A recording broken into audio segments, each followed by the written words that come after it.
Math 7, Unit 2, Solving, Lesson 5, Part 1, Solving Multiplication Equations, Introduction.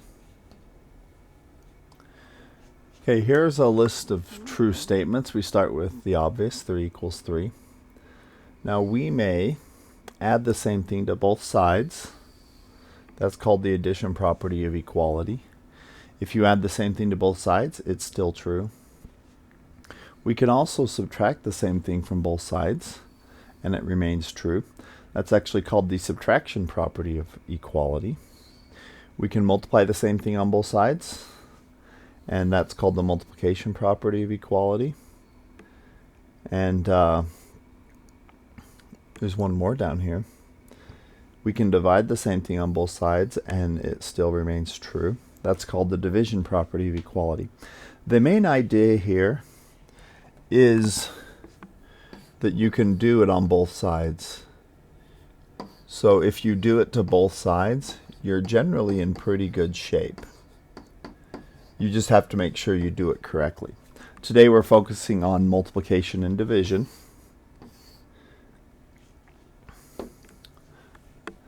Okay. So today we're looking at being able to verify a solution to an equation. That's just checking your solution. Solving linear equations. We'll get to multi-step later. Justify the steps in solving. Like I did that step to get a 0. I did that step to get a 1. This could also include finding mistakes. I can model situations. Okay, I talked about the multiplication property of equality and the division property of equality on the previous page. An important thing to understand, division can always be done as multiplication of the reciprocal of the divisor. You can see dividing fractions and decimals on page 19.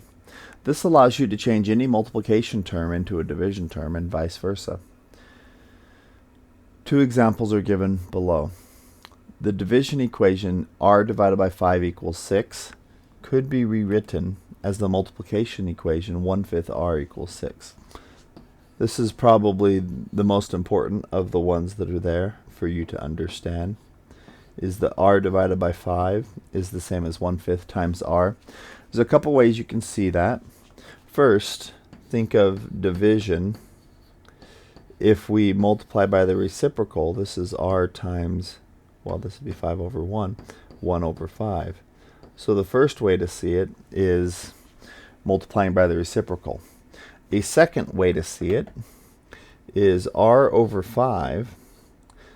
Well, if I write a 1 here, that won't change anything. That's just 1r over 5. I can go ahead and bring the r out. It's still multiplied by 1 because you multiplied at the top. And there you go.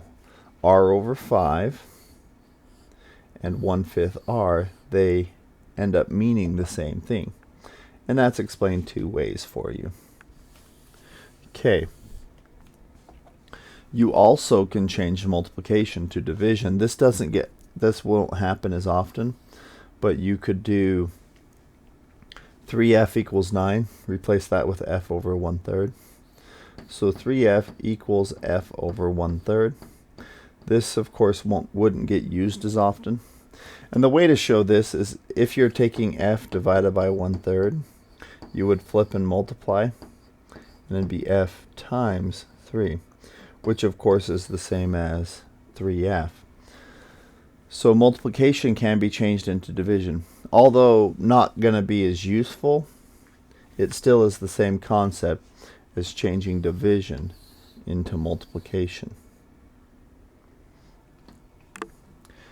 Okay, you need to, in order to solve, you need to understand multiplying by 1, because the multiplicative identity, you multiply by 1 and nothing happens. 1 times 4 is 4, negative 6 times 1 is negative 6, x times 1 is x, and 1x could just be written as x. Okay, we also need to be able to get to 1. So if we have a 1, multiplying by 1 is easy.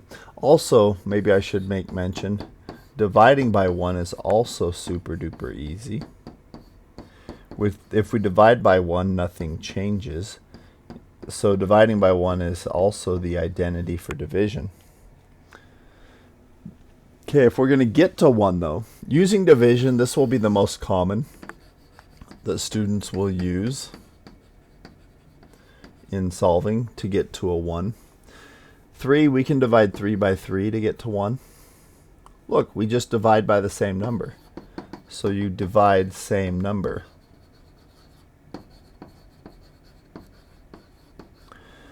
2/7, we would divide it by 2/7 to get to 1. Now remember, when you're dividing fractions, you're going to end up having to flip and multiply. Now let's not call it flip and multiply. That's kind of a slang term for it. We're going to multiply by the reciprocal, like we learned back in Unit 1. -7, we would divide by -7. -4/5, we would divide by -4/5. But keep in mind that we would end up multiplying by the reciprocal to do the division by fractions. Now if you use multiplication, 3 can be multiplied by 1/3. That's actually the same as dividing by 3. 2/7 could be multiplied by the reciprocal, 7/2. -7 could be multiplied by -1/7, and -4/5 could be multiplied by -5/4.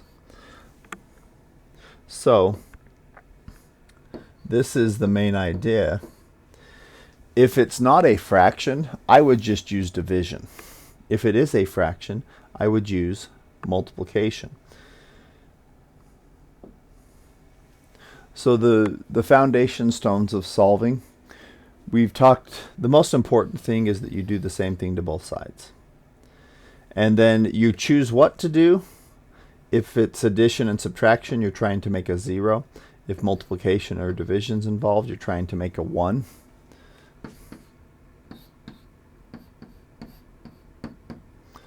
And then once you create those do-nothings, you can get rid of them. So let's look at a couple of examples here in the notes. 4/5 h equals -5. Because this one has a fraction we need to get rid of, for fractions you're going to want to use multiplication for sure. So for sure we are multiplying by the reciprocal, in this case 5/4, and we do it on both sides. 5/4 times 4/5 is 1. We put the 5 over 1. -5 times 5 is -25, and then 4 on bottom, it's 4. This gives us our answer. We check the solution. You just take the original problem, you plug in for h the answer we got, -25/4. We simplify that down and it does check out the solution. Okay, j over 3 equals -11. When a fraction's involved, generally you will do multiplication. Otherwise you'll do division. This one is, the fraction is just showing j is divided by 3. A multiply by 3 will do the opposite of a divide by 3. And you can see here 3 divided 3 will give 1. So this is 1j. -11 times 3 is -33. We get our answer. J is -33. And we check our answer, taking j over 3 equals -11. Since j is -33, we check this out. -11 does equal -11, so that is correct. And that's the end of the first video.